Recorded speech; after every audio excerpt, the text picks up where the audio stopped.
To RB classes.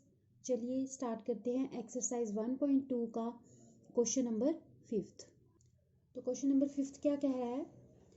Check whether 6 raised to power n can be end with the digit 0 for any natural number n। हमने चेक करना है कि कोई 6 raised to power n, ठीक है, ये जो डिजिट है ये एंड हो रहा है ज़ीरो के साथ, ठीक है, for any natural number n. यहाँ पे हम एन की वैल्यू जो है वो कोई भी वैल्यू पुट करें, ठीक है। तो लेट अस सपोज ज़ीरो से उन्होंने कहा है एंड होना, किससे एंड होना चाहिए आपका डिजिट? ज़ीरो से, ठीक है। तो आपको पता है जो भी डिजिट ज़ीरो से एंड होता है वो किससे डिविजिबल होता है? वो 10 से डिविजिबल होता है, हमने डिविजिबिलिटी रूल में पढ़ा है। अगर जिसने वो वीडियो नहीं देखी डिविजिबिलिटी रूल वाली, वो आप देख लीजिएगा, मैं डिस्क्रिप्शन पे दे दूंगी, ठीक है। तो चलिए इसको स्टार्ट करते हैं। आप कैसे लिखोगे इस क्वेश्चन में? If any number end with digit 0 then it is divisible by 10। अगर कोई डिजिट डिविजिबल है 10 से तो वो 2 और 5 से भी डिविजिबल होगा, है ना? होगा ना?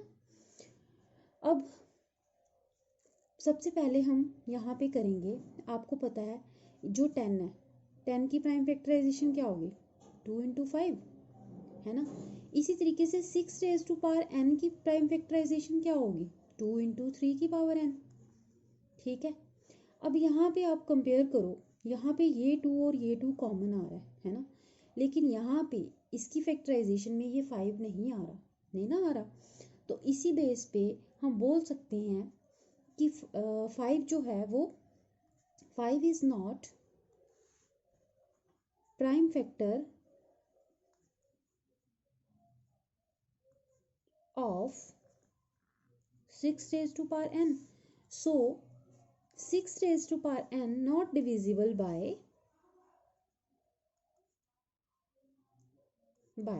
5, है ना? Therefore 6 raised to power n cannot end with digit 0,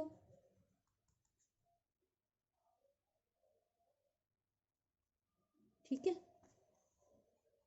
चलिए स्टार्ट करते हैं क्वेश्चन नंबर 6। क्वेश्चन नंबर 6 में कह रहा है explain why this value and this value are composite numbers. आपने बताना है कि क्यों ये जो टर्म्स हमें दो दी हुई हैं ये कंपोजिट नंबर्स हैं। सबसे पहले आपको पता होना चाहिए कि कंपोजिट नंबर्स क्या होते हैं। Positive integers that can be formed by multiplying to small integers. वो पॉजिटिव इंटीजर्स जो दो स्मॉल इंटीजर्स को मल्टीप्लाई करके बनते हैं उनको हम कंपोजिट नंबर्स बोलते हैं। या फिर हम ये भी बोल सकते हैं कि वो इंटीजर्स जिनके कुछ फैक्टर्स होते हैं, है ना, तो उनको हम बोलते हैं कंपोजिट नंबर्स। तो चलो अब इसमें देखते हैं। जैसे हमें फर्स्ट टर्म दी है, यहाँ पे क्या दी है? हमें दी है 7 multiply by 11 multiply by 13 plus 13, ठीक है। अब देखो इसमें से कॉमन क्या आ रहा है? 13 इसके पास भी है, 13 मैंने बाहर ले लिया, अंदर कितना रह गया? 7 मल्टीप्लाई बाई 11, 13 मैं बाहर ले चुकी हूँ, ठीक है। तो मल्टीप्लाई 1 लिख सकते हो आप, इसमें कोई प्रॉब्लम नहीं है, ठीक है। 13, अब यहाँ पे ये कितना हो गया? 7 multiply by 11 77 multiply by 1 77, 77 plus 1 और यहाँ पे आ गया 13, 77 प्लस 1 कितना हो गया? 78। अब आप इसको 13 × 78 को इसकी प्राइम फैक्टराइजेशन में लिख सकते हो। आपको पता है 13 × 6 कितना होता है? 78 होता है, ठीक है। तो ये क्या बन गए? फर्दर ये फैक्टर बन गए ना इसके दो, है ना। इसको हम तोड़ के ब्रेक करके लिख पा रहे हैं। तो हम इस बेस पे कह सकते हैं कि ये क्या है? It is a composite number, ठीक है। अब इसी तरीके से जो हमें सेकंड वैल्यू गिवन है वो क्या गिवन है? हमें यहाँ पे गिवन है 7 multiply by 6 multiply by 5 multiply by 4 multiply by 3 multiply by 2 multiply by 1 plus 5। जो कॉमन आ रहा है उसको बाहर लिख लो, 5 कॉमन आ रहा है तो बाहर लिख लिया, अंदर रहेगा 7 6 4 3 2 1 है ना, और 1 यही। अब इन सबको जब आप मल्टीप्लाई करोगे तो आपके पास आएगा 1008 प्लस 1 और फिर फर्दर 1009।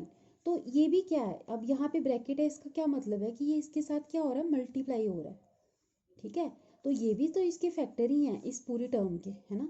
तो हम इसको बोल सकते हैं so it is a composite number. क्यों है ये composite number? Because 5 and 100 are prime factors.